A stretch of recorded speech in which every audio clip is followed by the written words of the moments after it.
Hey kids, welcome to the class. Notice it's daytime today, it's not nighttime.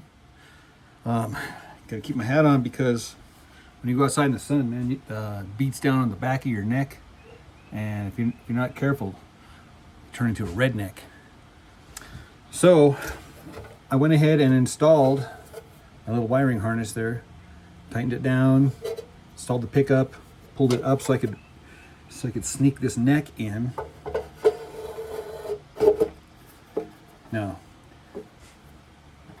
here's a nice view of the inside. So I ended up doing was cutting a little piece flat here, just because it wasn't making like flat contact, and I do want to have it solid here. So I went ahead and cut it back just a little bit. You can see that here. So I have a flush mount underneath my thumb, and so that created actually more of a back angle. I was starting to get a little concerned, just like how much is too much and how much is not enough. And again, conspiracy guys, conspiracy turned out to be perfect. So I got the perfect height here for the saddle. I have good action here. So that little extra back angle, I think worked in my favor. So that's good. That's good. So far we're knocking this one out of the park. The gentleman who I'm building this for suggested that I take this little notch out piece here and use that for the string catch instead of the traditional tried and true hinge. So what I did is I took it and remember, these edges are sharp. In fact, I'll show you this. This is the little notch here. Here's the notch from the pickup, and you can see, man, look at that, those little whoop-de-doos there. Yeah, I guarantee you those are sharp. So yeah, so get yourself a file and some sandpaper and a grinder, whatever you got, dude, whatever you got to take that off, right? Make it safe as possible, like this. Now this is like a butter knife, dude. Seriously, this is, and I just put it in the vice grip and just bent it over. And now I'm thinking that that's going to be perfect for my string catch. I might flatten it down just a little bit if I need to, but look at that's going to look like. That's going to be awesome. Again, these edges here, we don't want them to be sharp or pokey, so take extra care right there. If you're going to do this, if you're going to do this, do that. Get you up to speed on the neck. So I did dark stain it. You can see here, this is the natural wood and this is the wood after the stain. And then after I dark stained it, I saw these blemishes pop up, you know, all the file marks and cut marks and rough spots. I was like, oh no. So I got out the sandpaper again and got all the blemishes out. The reason why I'm getting all the blemishes out is because this grain is just amazing, right? You can see it here. Yeah, and I didn't want those cut marks to be distracting from the grain. So yeah, and now it gives me two-tone, right? I give the sanded away part and the stain part there. So now I think I'll do one more coat of this Galena wax here, just because, you know, they recommend several coats, but I could tell even with one coat, man, this is just looking amazing. So next is frets, and I do apologize for not doing a fret slotting video section in this video series here. I do have many videos explaining the fret slotting process. I got a jig over there and templates and stuff, and we can knock that out real quick. But all that to say, you do need to have clean fret slots before you pound your frets in there. So it's very important to note that if you're sanding and you got stain and varnish and wax, all that stuff is going to get caught up in these little grooves, right? So get yourself, and these little fret slots are perfect here. I get mine at CIGARS. There's a link in the video description below. But yeah, so these, and they stay sharp forever. I have many of these guys. They stay sharp. If you want to cut your finger, I recommend this is probably one of the best saws to cut your finger, because it'll be quick. And what I was wondering is and this is a push saw, so the blade or the teeth go away so that you can go into it. I think you can get them as a pull saw also, but all these are push saws. But it doesn't matter for me, because you can just pull it or push it, right? Pull it or push it. But yeah, clean your slots out. You'd be amazed at how much gunk and earwax and toe jam and lint from your belly button gets stuck in those Yeah, look at that. Disgusting. Another layer of that wax.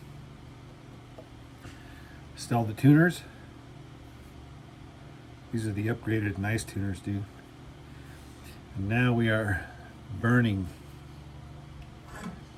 a hot soldering iron. This is just a doornail, and I ground the tip so it's nice and round, so I can get like the perfect little dot.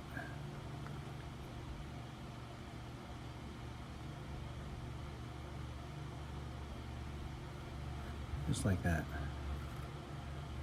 I like the contrast here. The light wood, and the burn marks. Even a blind guy like me can see this from outer space.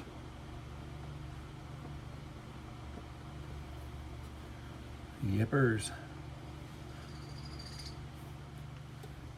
And so the frets are medium high, and I do have a jumbo here for the 0 fret. And I took real good care to make sure they're all leveled and beveled. Take extra time there to make sure that they're all dressed and smooth like butter. Butter. Okay, now we want to be precise here with our neck angle, right? We don't want it to be, we want it to be perfect. So I got to thinking, well, dude, how am I going to get it perfect? Because there's too much wiggle room here for play, right? So what I did is I figured, okay, what I'm going to do is I'm going to measure from the edge here to the center of the hole. So I measured from the edge to the center of the hole, exactly. And then I transferred that, sent that same exact measurement down here, and I put a little dot. And I confirmed 2 or 3 times just to make sure that that little dot is the same exact distance than the center of the hole, the center of the neck to the edge here. And then I drilled a little hole. And then I thought, okay, so that's half the battle. Then the next thing I did is I took a little mark and I marked the exact halfway center point of this guy here. So I took that little black mark and I inserted the neck and I looked through the hole, and then I just wiggled it back and forth, and I saw the little black mark. And as soon as I saw that black mark, I knew that the center of the neck would be lined up exactly when this underneath the hole. And all I did was took a little pencil, struck it through there, and made a dot. And then I confirmed, just like, yep, my dot is the exact right spot. So I put it back in, wiggled it back and forth, found the dot, found the black thing, and drilled a little pilot hole.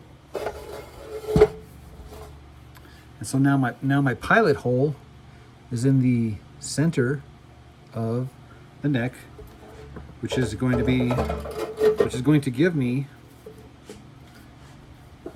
a perfectly straight neck. Fingers crossed. And I've modified this here to give me the string spacing. So all I did is just transferred the string spacing dots onto what'll be my base plate here. So we'll drill them all up, line them all up, and man, we are in the home stretch. So we are screwed in place, centered and screwed in place, and I do have a ground wire that goes to this screw here from the inside here. I don't know if you see that or not, but there is that extra ground wire. It goes to this screw here. Now that I'm done and I got to thinking about it, the grounding of the jack is in metal, and then of course this string catch is metal on metal, touching. So I probably didn't need to ground it, but I did anyway. So I got a redundant grounding system, and of course I double check everything. So I set this thing up here to the open close, and just to confirm that we are properly grounded. and our string catch. Dude, grounding is so important. Dude, if you don't have good ground, dude, you're gonna have all sorts of problems. So if there's any one thing I can stress for you note takers out there, is double, triple, quadruple check your ground. Super important. Trust me when I say that, super important. All right, we're in the home stretch. I did opt for a lower profile volume control. That's just a little tall. So got to cut another shell, a little lower, but I gotta cut out all that plastic that's in there, so it'll seat down over it. So I'm trying different drills, just trying to gouge it all out, and then yeah. But before I do anything, I'm gonna clean up this mess. Clean up.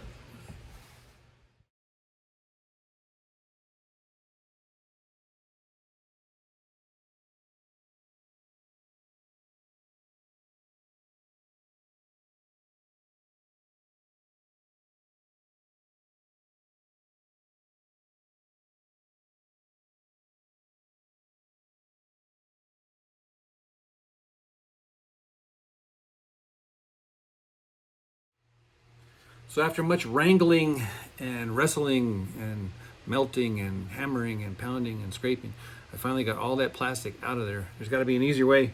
Let me know. So now I got a nice low profile, as low as I can go, as low as I can go with this thing here. So I got the hot glue gun warming up here. I am ready for strings. So I'm gonna go with this guy here. This guy is also a CBGiddy.com affiliate, the Reverend Peyton. I saw these guys in 2011 on the Vans Warped Tour, and even way back then they were playing all sorts of crazy instruments. So anyhow, I'm gonna string it up with these strings here. Now, you remember how I cut out this notch here, and I used that notch for the string catch. Well, I cut out the notch for the humbucker, and now I'm going to use this little piece that I got from that for my string tree here. So that'll be a nice little tie-in. Okay, we got them tuned up, and oh dang, dude, check us out.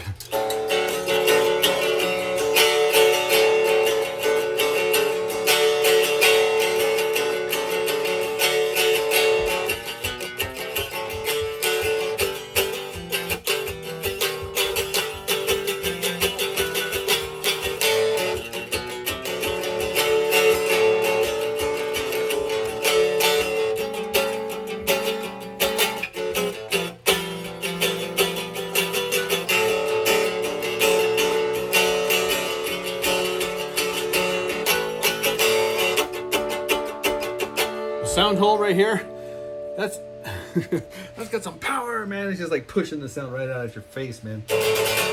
All right, I haven't even adjusted the intonation. I just kind of just set it where it's at, put the strings on, and I just tuned it to that one that's hanging right there, and I have no idea. I know it's an open chord because it's got that major feel.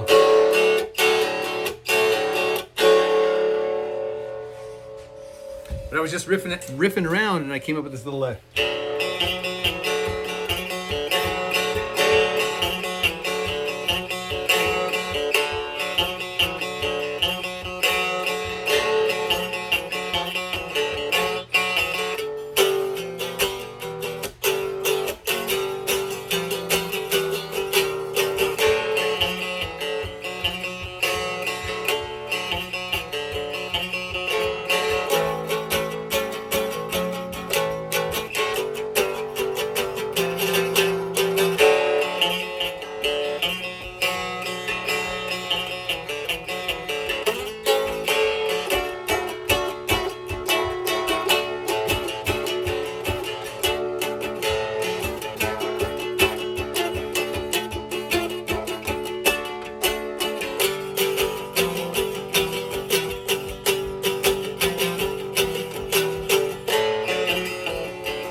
So just for a real quick check, plugged it into the battery starving, always hungry Roland Micro Cube. I got just a medium gain, medium volume, and man, this humbucker. Check this out, dude.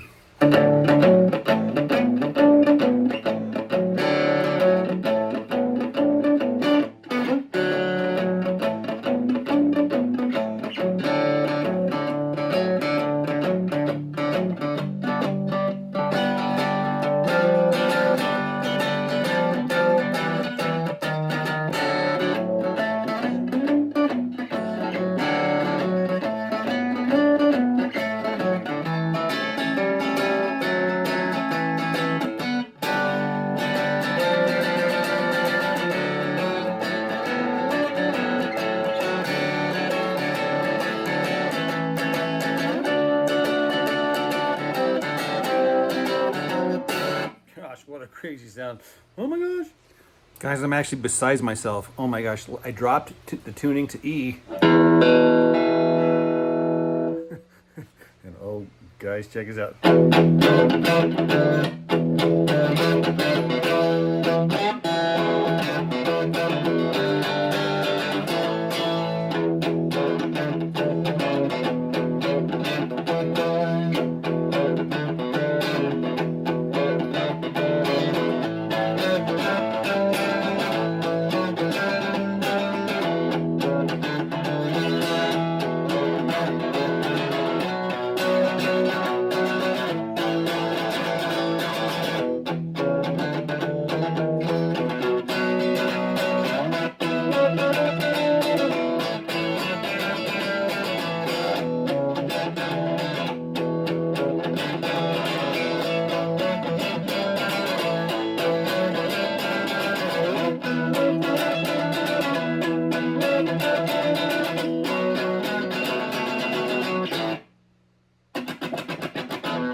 Dude, wow.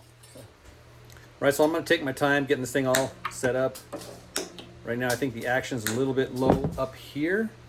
I'm getting some fret buzz here.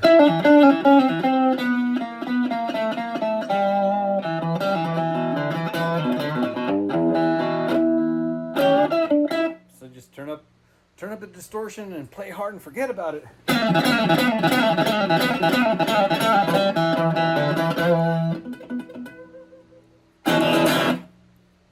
Right, I'm going to leave you with a quick lesson before I do the flyover and let you see this thing up close. So I'm tuned EBE.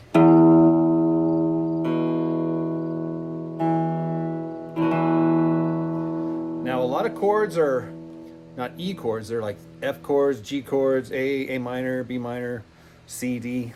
A bunch of chords that are, you know, we don't even think about a lot of times, but I just wanted to show you how you can get that on an EBE tuning. All you gotta do is think of the top string. So this is E, obviously. So the first one would be F.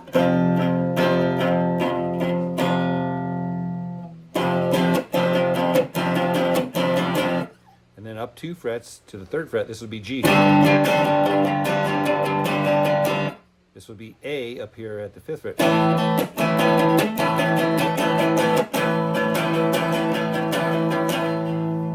Now, if you wanted to make it minor, all you do is you put your pinky 3 frets above it on either the high string or the low string.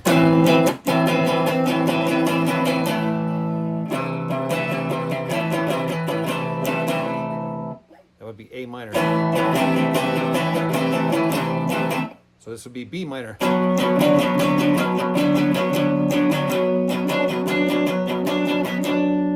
And this would, so C is up here at the 8th fret, just a 1-finger bar.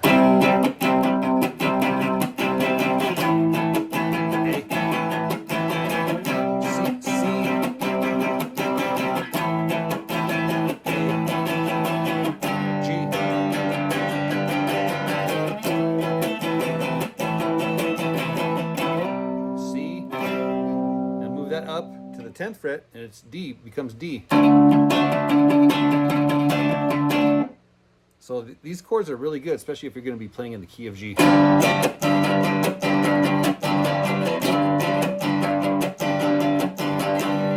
What I like to do is switch keys to the key of C, which means I'm right here. We know that we get this chord right behind it, which is called the relative minor. If you treat that as the 1, you get the famous chord progression.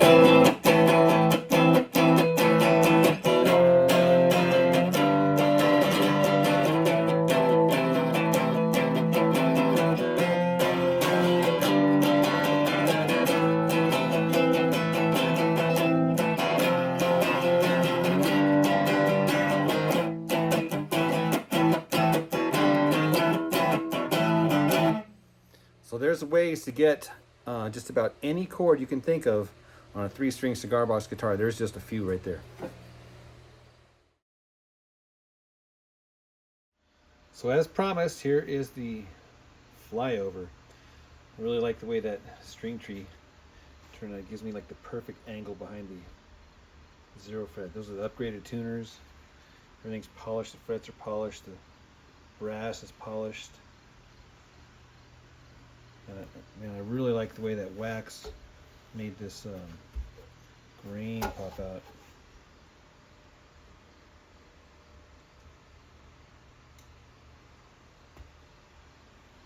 And of course the funk.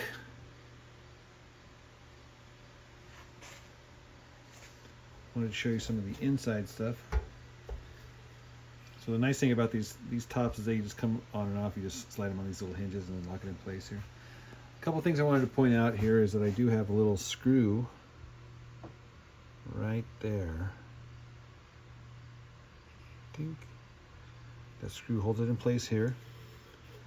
And the pickup I can adjust higher or lower if I need to. And remember, it's right underneath that harmonic node.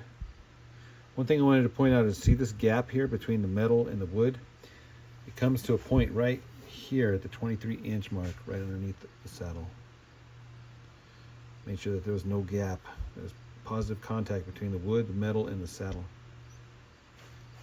And the other screws that are holding it on are these screws here. So the neck is held in place by 4 screws, 3 here and 1 at the other end. And of course the lower profile volume control. So let me clean up some of the wax, or the what do you call it, the hot glue. So yeah, we're still going to clean it up a little bit. Put the top on. Obviously I want to do some strap buttons for straps and whatnot. But there is the flyby, guys. I hope you enjoyed this video.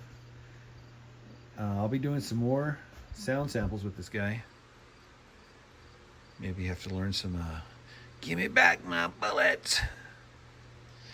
So that's it, guys. If you like these videos, be sure to like and subscribe. Check all the links in the video description. And we will see you in the next video. Cheers.